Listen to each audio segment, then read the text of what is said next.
And remember, you could check us out on Facebook or follow us on X, formerly known as Twitter. That would be AWF Union Podcast, AWF Union Podcast. For the past couple of weeks, we started this segment, and we started this actually last year when it was the 130th anniversary of the formation of Labor Day back in 1894. Well, now it's 131 years, and this next segment is brought to you by Blue Cross and Blue Shield's National Labor Office. They have a great history. Back in 1965, 60 years ago, the Blues developed the National Labor Office to strengthen its commitment to organized labor. And they formed out of a need to provide affordable health care to teachers, loggers, and miners. Well, today, Blue Cross and Blue Shield's National Labor Office remains focused on America's workers advocating for affordable and equitable health care, partnering with strategic alliances to provide industry-leading products and services, and proudly serving more than 18 million unionized workers, retirees, as well as their families, all working hard for America's working families and for the health of America.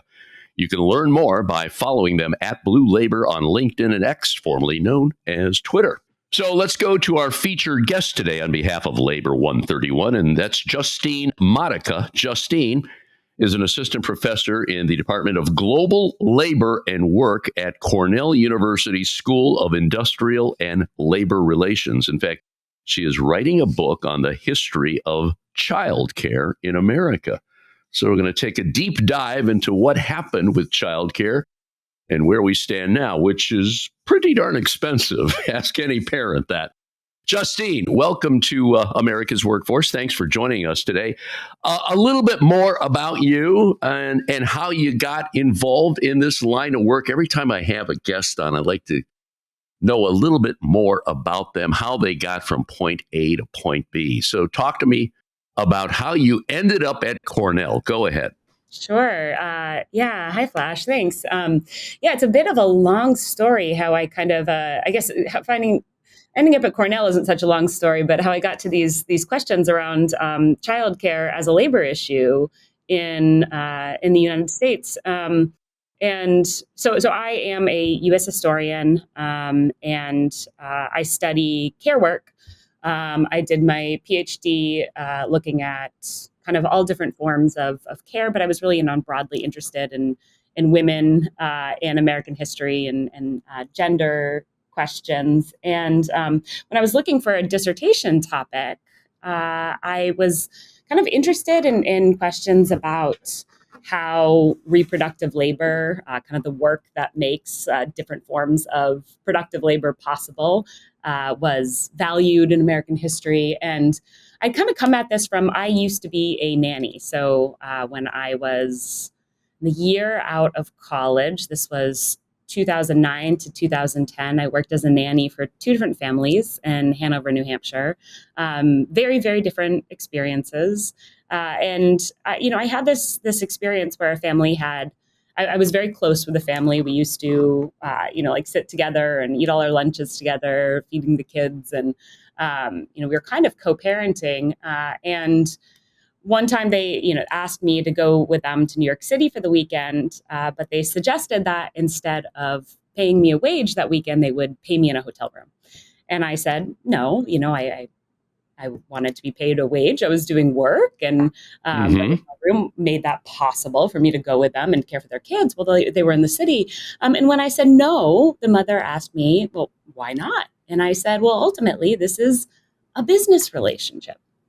And that was those were the wrong words that, utterly devastated her. And she sent me home for the rest of the day. And I was, 22 years old. I'd never had any kind of that kind of a conflict or a boss saying, like sending me home. And I felt terrible, felt like I had done something really wrong. But then I also knew I had a right to be paid. And she called me back the next day and said, we'd like you to return, but our whole relationship will have to change. We can't be close in this way. And, I realized that I ended up going and working for a different family, but the experience had kind of stuck in my mind for a long time about what was it that's so offensive about illuminating, about talking very clearly about the fact that, caring relationship is also a wage relationship, right? So that had kind of, why was that so deeply offensive Why was that something that kind of, it unearthed something that we were supposed to keep hidden? And so that experience kind of stuck with me for a long time. And then when I was in graduate school, I was really involved with the Stanford Graduate Workers Union. We called ourselves the Stanford Solidarity Network at the time. At the time, we were organizing underground when we were trying to, during the first Trump administration, when we were trying to keep the Columbia decision from being overturned, that gave graduate workers at private universities the right to collectively bargain. And one of the kind of key issues we recognized that so many graduate workers were facing, particularly during the pandemic, was around childcare. Right. Childcare and then also dependent healthcare. And Stanford had a very modest kind of support for graduate students with kids. I mean, there like kind of some childcare was available on campus, and it was like slightly reduced for graduate workers. And there was a modest dependent healthcare subsidy of, I think, like 20% reduction in the cost. But we realized like so many people were really, really struggling with this. And then we did a bunch of research during the pandemic and found out that there was women among student parents. Women were only able to work on their research for like 15 hours a week. And men who are parents were working on their research for 30 hours a week. We were like, so there's something that's clearly going on here, right? It's like, we know that these are obviously, there's like ongoing gender issues, and women continue to take on more of the care work. But we realized that a solution to this was our employer bearing more of the burden, right? That we really needed Stanford to make it possible for women to be able to succeed as academics. And we looked at their data and realized, that only 30% of the faculty at Stanford are women. And so there's a connection. 42% of the graduate students were women, but only 30% of the faculty were women. So we were losing people in kind of in the pipeline from graduate school to university careers, or as faculty. And so we were really pushing the university to provide childcare to graduate students with children, and also support for dependent family members, parents and other people who students might have caring responsibilities for. And, we fought that battle for 4 years and finally were able to get the university to provide a $20,000 stipend every year of grant-based funding for graduate students with kids, which did a lot to kind of offset some of the financial challenges. But it got me thinking about how these issues are so connected, right? It's childcare is so unaffordable. It's so challenging for people to afford, and yet childcare workers are terribly paid. And we often expect them to kind of work for love instead of money, or to prioritize love over money. And that these two issues are so intertwined. So I wanted to look at the kind of rootedness of these questions in American history. Why is childcare a private family responsibility? Why doesn't the government absorb more of these responsibilities? And how might those questions of private family responsibility suppress wages for workers doing some of the most important work in America? Justine, let's go back in time here. And I understand that the United States actually flirted with universal child care. We're going back to World War II era. It's called the Lanham Act. Yeah. Talk to me about that. And obviously, we're at war. Things were different back then. But what happened? Yeah. So in 1942, Congress passed the Lanham Act, which created 3,000 child care centers around the country to support the child care needs of women employed in war industries. It was kind of unprecedented in American history. I mean, there was some federal support for childcare during the Great Depression, but it was a huge infusion of funds into the childcare field, and all these daycare centers were created around the country. And after the war, Congress withdrew those funds, and there were some states and municipalities that kept their centers open with local funding. New York City being probably the most prominent example, also the state of California, Washington, D.C., and a few other parts of the country. And it was in those spaces that we start to see, some childcare unionism, which I'm happy to talk about after. But, really the vast majority of childcare centers around the country from, World War II and really, continuing to the present are private centers, whether small nonprofits or independent businesses, mom and pop shops.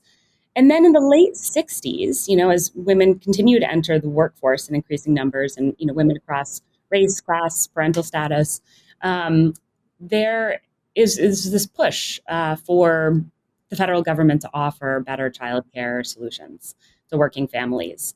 And a coalition of anti-poverty activists, welfare mothers, liberal feminists, and folks who are involved with early childhood education and development come together, and they advocate for the Comprehensive Child Development Act, which was to create the foundations for universal childcare.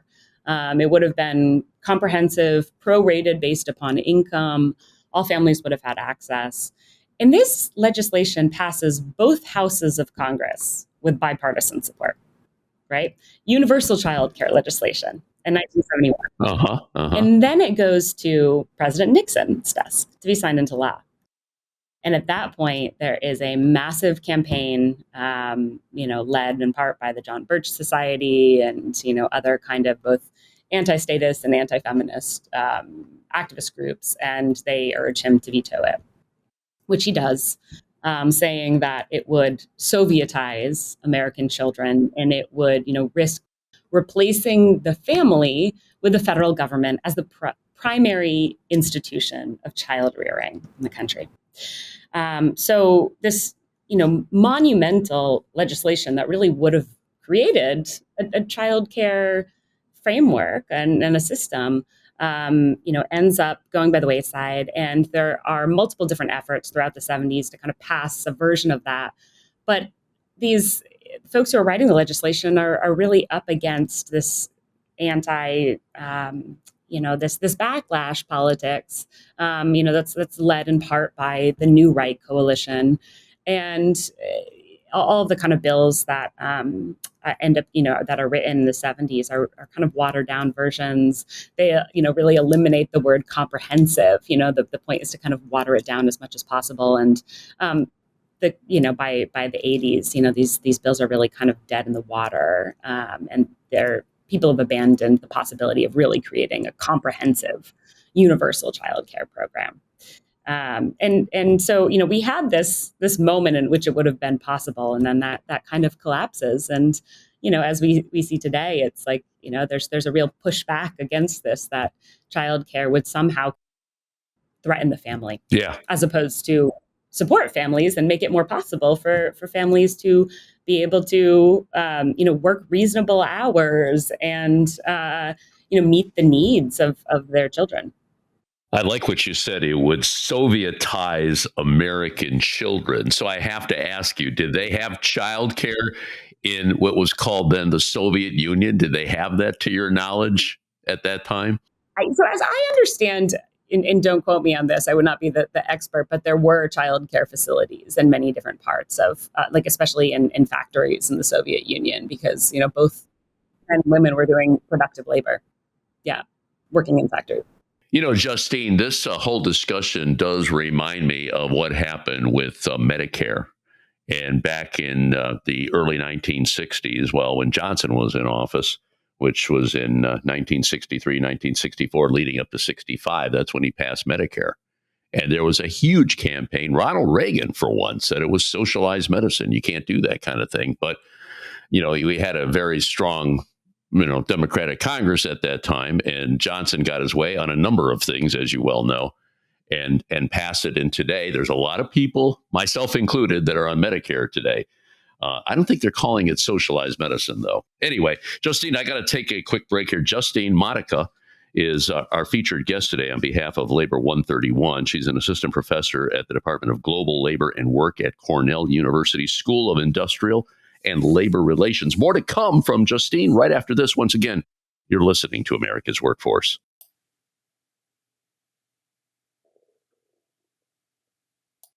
And don't forget, you can check us out on at least 5 platforms. That includes YouTube, Apple Podcasts, iHeartRadio, Spotify, and Pandora. And when you get an opportunity, here's what you do. Just sign up and receive our shows on a regular basis and give us a rating. We always appreciate those 5-star ratings, so please keep them coming. Featured guest today on behalf of Labor 131 is Justine Modica. Justine is an assistant professor of global labor and work at Cornell University School of Industrial and Labor Relations. Our subject today is childcare. We're talking about how there was a minor flirtation with universal childcare going back to the World War II era. Let's talk about organizing. I love talking about organizing, and we're seeing, well, ever since the pandemic, there's a lot of people that are frustrated, especially in lower wage jobs. Childcare would be one of them, where, and you experienced this firsthand when you were a nanny. You understood that. Where are we today with that? And I know there's been a push, but it's kind of scattered. It's not, I mean, they're talking about multiple employers. I mean, you got different families out there. Where are we with this whole situation right now, Justine? So, I mean, childcare is still, among the lowest wage occupations in the country. And it sort of, people are in low wage positions in childcare, regardless of the type of childcare that they're doing. And I define childcare work really broadly. So I think about nannies, domestic workers who have some childcare responsibilities, au pairs, daycare workers, and family childcare providers, folks who are providing childcare in their homes. And there have been a number of efforts to try to improve the wages of childcare workers, many led by childcare workers themselves, dating back really to the 1960s, and probably the most prominent of those, or the longest lasting of those efforts, was I mentioned in the first part of the segment that some cities in different parts of the country use municipal funds and state funds to keep their centers, their Lanham Act, or the centers that came from the Lanham Act, open after World War II. So New York City was one of those. And New York City had a kind of, a quite remarkable childcare infrastructure of various different daycare centers that were available to working families. And so in 1966, AFSCME starts organizing those centers. And they end up going on in 1969. So they organize the centers. In 1969, they go on a 3-week strike. They're able to win a health and welfare fund to get better wages for many of the folks in the centers. In some cases, some pay parity with teachers in the public schools. But, it's really like only in these sites in which you have some sort of a public funding infrastructure that these organizing efforts have been able to succeed and really see results in terms of the quality of life of workers themselves. And then, of course, New York City saw after the fiscal crisis of 1975, and then the Reagan years, a lot of the funding for New York City's daycare centers was really gutted or shunted into kind of more what they were seeing as more affordable solutions, like family child care providers. And then, so in the 70s, there were a number of efforts in different states, municipalities, different areas around the country to organize daycare workers in small centers that were not publicly funded, which are the vast majority of centers in the country, right? Are these either mom and pop centers that are run as small for-profit businesses, but most of them are not making a lot of money, right? They're not tons of, the profit margins aren't huge in daycare. So oftentimes workers are really close with their bosses. They have tight-knit relationships with center directors who are often the owners. They work hand in hand with them. They certainly don't see themselves in kind of adversarial relationships with their bosses. I mean, obviously, this is a generalization, but in large part, this is true in daycare, that there are these kind of cooperative relationships. I mean, when you're on the floor, kind of bandaging a scraped knee of a kid who's crying and soothing them together, it's very relational work.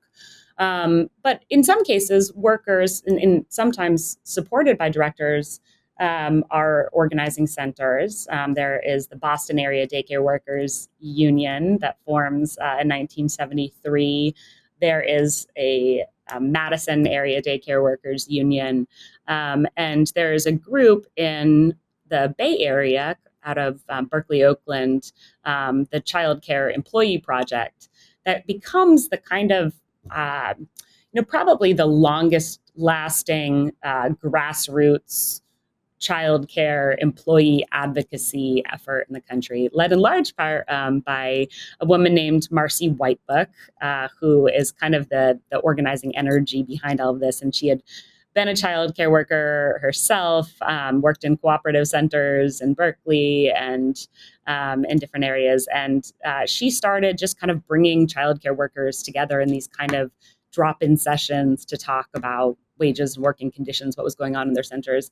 And this is really, where a lot of the daycare worker organizing is coming from in the 60s and the 70s. It's like kind of coming out of the feminist movement, these kind of consciousness raising groups and sharing circles where people come together and they talk about what's going on in the workplace.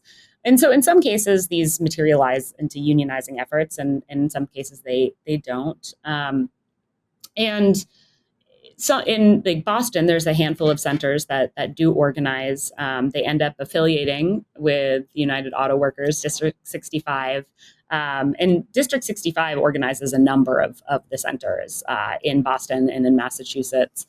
There's also a number of centers that are organized in Wisconsin. And so there are some successes, but a lot of these kind of rely on some sort of, they end up kind of pushing into, whereas they come out of oftentimes the kind of grassroots mom and pop or small nonprofit centers, as they become larger organizing campaigns, they tend to focus more on centers that have some kind of a state funding. So that's certainly the case in Massachusetts. They focus more on centers that had some state funding, because then there's a mechanism to be able to improve wages, right? Whereas in the daycare centers, like we've seen in Seattle in the 90s, there was a really incredible organizing campaign, the Worthy Wage. There was this Worthy Wage campaign that it kind of really took off in Seattle and spread to lots of different parts of the country, of daycare workers basically going on a kind of quasi strike for a day, shutting down their centers, letting center directors know and families know, but shutting down the centers and marching in the streets and saying, this is horribly paid work. And yet we're raising your kids. We're making it possible for America to have a future workforce of educated citizens who are, caring and curious and cooperative. And yet, you're paying us terribly. And the Worthy Wage campaign ends up becoming a unionizing campaign. And they partner with SEIU 9 to 5. And they organize 12 different centers in Seattle. They try to organize lots of other centers. Those 12 centers, in most part, for the center directors there are cooperative, and they kind of welcome the union because they think maybe the union can help improve wages. Maybe there's some way that we can work with the union on this. But they develop a master contract, and they end up improving wages somewhat. Part of this relies on they work with the Economic Opportunity Institute to create a kind of a career and wage ladder that, again, funded in part by the state to create these kind of supplements to the wages. But the state ends up, they don't continue to fund this wage ladder. And a lot of those centers end up going out of business, in part because it's hard to, when they are unionized and they're paying fairly and lots of other centers are not, it's kind of hard for some of these centers to stay afloat. Also daycare centers tend to close, but because it's an industry in which there's a lot of turnover. Lots of workers can't stay in the field for very long. But really, I guess the kind of takeaway here is that I think what many of the unions learn that are trying to organize in the daycare field, AFSCME, SEIU, the United Auto Workers for a while, is that it's really hard to organize childcare workers when there's not some form of public funding. Because otherwise then it becomes a zero-sum game, really, between parents and workers. And And workers themselves are largely opposed to that, right? They end up working in they are in cooperative relationships with parents, and a lot of the most successful organizing efforts have been when parents and workers have worked together. So that public funding question just becomes the kind of the sticking point. And we're not, just to be clear to our audience, we're not talking about government-run child care facilities. We're talking about government funding for child care centers that are private. I get that whole situation there. And I'll tell you, this leads me, and as we wrap up this conversation, and I enjoyed talking to you. You're awesome on this issue, and I can see talking more about that down the road, because if you get the right people, I see this on the show all the time, you get the right people in office. Elections matter. Elections have consequences. But if you get a pro-worker governor, mayor in office, guess what? Good things happen for families. You will see that. You will see wages go up. You'll see an acceptance of project labor agreements. You'll see collective bargaining agreements. You'll see better health care when you get the right people in there. If you get the right people in there, you're going to probably see some government funding for childcare. It makes sense. It makes a whole lot of sense. Let's leave it on that note. Justine Modica, our featured guest today on behalf of Labor 131. Justine is an assistant professor in the Department of Global Labor and Work at Cornell University School of Industrial and Labor Relations. Sadly, one of the many schools seeing cuts in funding because current administration doesn't like what you're doing over there. Sad to say that, but that's another show, Justine. You take care, stay in touch, and stay safe, okay? Thanks for having me. All right, we're going to take a quick break. When we come back, Dave Meganhart on behalf of the United Labor Agency. Once again, you're listening to America's Workforce.